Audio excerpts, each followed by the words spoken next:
तर स्थानिक निवडणुकांना अखेर मुहूर्त मिळालेला आहे।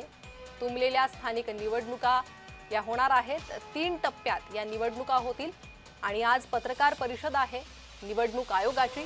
राज्य निवडणूक आयोगाकडून आज घोषणा होऊ शकते। अत्यंत महत्त्वाची घोषणा आहे, त्यामुळे राजकीय वर्तुळात वेगाने घडामोडी या घडतायत, हालचाली वाढलेल्या आहेत। तुंबलेल्या स्थानिक निवडणुका 3 टप्प्यात होत आहेत। आणि याच संदर्भात माहिती देण्यासाठी पुण्यातून आमचे प्रतिनिधी रोहन कदम माझ्यासोबत जोडले गेले आहे। रोहन, आपण बघतोय ज्या स्थानिक स्वराज्य संस्था निवडणुकांची वाट पाहिली जात होती, तुंबल्या होत्या या निवडणुका आणि अखेर आता त्यांचा मुहूर्त निघालेला आहे। आज पत्रकार परिषद आहे राज्य निवडणूक आयोगाची। अगदी बरोबर आहे, कारण का मागील काही वर्षांपासून सातत्याने ज्या निवडणुकींची चर्चा होत होती त्या निवडणुका लांबणीवरती गेलेल्या होत्या। कोर्ट कचेरीमध्ये अनेक काळ जे आहे ते ओबीसी आरक्षणाबाबत या निवडणुकींवरती पेच जो आहे तो निर्माण झालेला होता। अखेर या सगळ्याचा मार्ग मोकळा झालेला नंतर जी आहे ती ही निवडणूक कधी जाहीर होणार याची उत्सुकता जी आहे ती अनेकांना लागली होती। अखेर निवडणूक आयोगाने आज पत्रकार परिषद घेत या सगळ्याच्या तारखा ज्या आहेत ते डिक्लेअर करणार असल्याचं सांगितलेलं पाहायला मिळतंय। आज दुपारी 4 वाजता ही सगळी पत्रकार परिषद जी आहे ती राज्य निवडणुकीचे आयुक्त वाघमारे यांच्या माध्यमातून होणार आहे आणि स्थानिक स्वराज्य संस्थेच्या निवडणुकांच्या तारखा जाहीर होणार आहेत। नगरपालिका असतील, त्याचबरोबर ती पंचायत समिती असतील, जिल्हा परिषद असतील, या अनेक निवडणुका राज्यभरातल्या ज्या आहेत त्या मागील काही वर्षांमध्ये झालेल्या नाहीयेत। त्यामुळे स्थानिक पातळीवरचे जे कार्यकर्ते आहेत, स्थानिक नेते जे आहेत ते मागील काही दिवसांपासून नाराज होते। त्यांना जो आहे तो या सगळ्यामध्ये दिलासा मिळणार आहे आणि या निवडणुका नेमक्या आता तारखा काय असणार आहेत, डिसेंबर महिन्यामध्ये होणार आहेत की आणखीन काही तारखा जवळच्या ज्या आहेत त्या दिल्या जाऊ शकतात, अशी देखील चर्चा जी आहे ती सांगितली जाते। कदाचित आचारसंहितेची घोषणा देखील केली जाऊ शकते, अशी देखील चर्चा आहे। त्यामुळे अनेक चर्चा ज्या आहेत त्या या सगळ्या ही माहिती समोर येते की 3 टप्प्यात या निवडणुका होणार आहे आणि महापालिकेची निवडणूक ही शेवटच्या टप्प्यात असेल।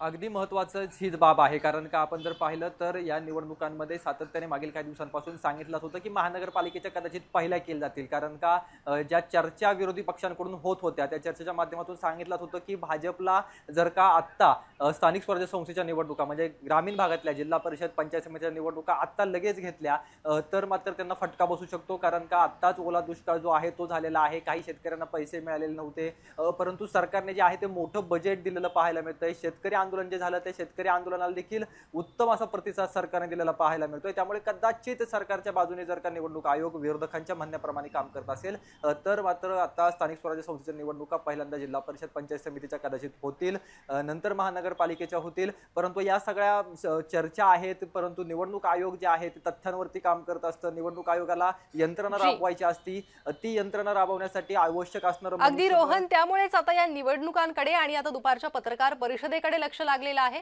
तुर्तास धन्यवाद तुम्ही दिलेल्या सविस्तर माहितीसाठी।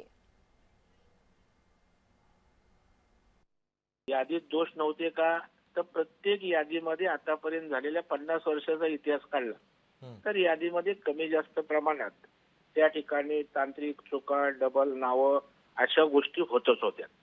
त्यावर उपाय होत नव्हते का, ते 100% होत होते। तक्रार दाखल केली, पुरावा दिला तर ती नावं डिलीट होत होती। एखादं नाव राहिलं, आपण त्या ठिकाणी तो फॉर्म भरला, नावं ऍड होत होती। आता या विषयाचं उजागर मोठ्या प्रमाणावर झाला आणि विरोधी पक्षांनी या विषयाचं राजकारण त्या ठिकाणी केलं, म्हणून हा विषय त्या ठिकाणी ऐरणीवर आलेला आहे।